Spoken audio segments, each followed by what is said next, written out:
Bonjour, donc je suis Marion Lévy, je suis la directrice scientifique de la Fondation Vaincre Alzheimer et j'ai eu l'occasion de participer, d'intervenir même, dans une session où, plusieurs intervenants, pouvaient parler de sujets un petit peu différents,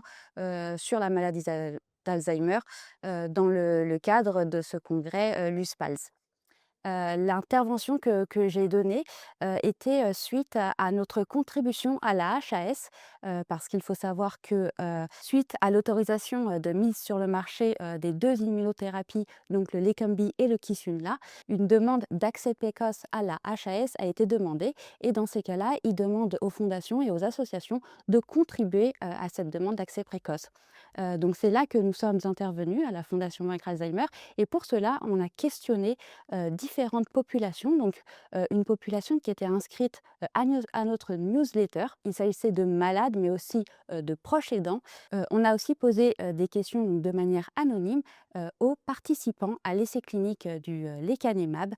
donc les malades qui ont reçu ce traitement au cours de l'essai clinique. Ça nous permettait donc d'avoir la perception, mais aussi le vécu des malades sur ces immunothérapies. Pour ce qui est des résultats, on a pu montrer chez les personnes interrogées, donc les malades et les proches aidants, qui n'ont pas reçu, le lecanemab, qu'ils étaient globalement assez ouverts, à l'idée de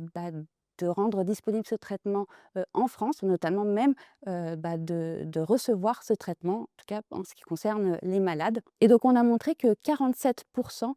des patients, et des proches aidants, étaient, OK pour recevoir en fait, cette immunothérapie et lorsqu'on comprenait même les peut-être, on atteignait 73. Donc ce qui montre, vraiment que, cette volonté, à avoir ce type de traitement disponible en France. En ce qui concerne, les malades qui ont reçu le traitement, on leur a demandé, qu'est-ce qu'ils avaient ressenti au niveau, des bénéfices et on s'aperçoit que globalement et ils ont maintenu ou ils ont même amélioré leur qualité de vie. Donc, on voit bien que, à l'échelle du malade, du point de vue du malade, ces traitements sont très importants pour eux, à la fois pour ceux qui ne l'ont pas encore reçu, mais pour ceux qui l'ont déjà reçu.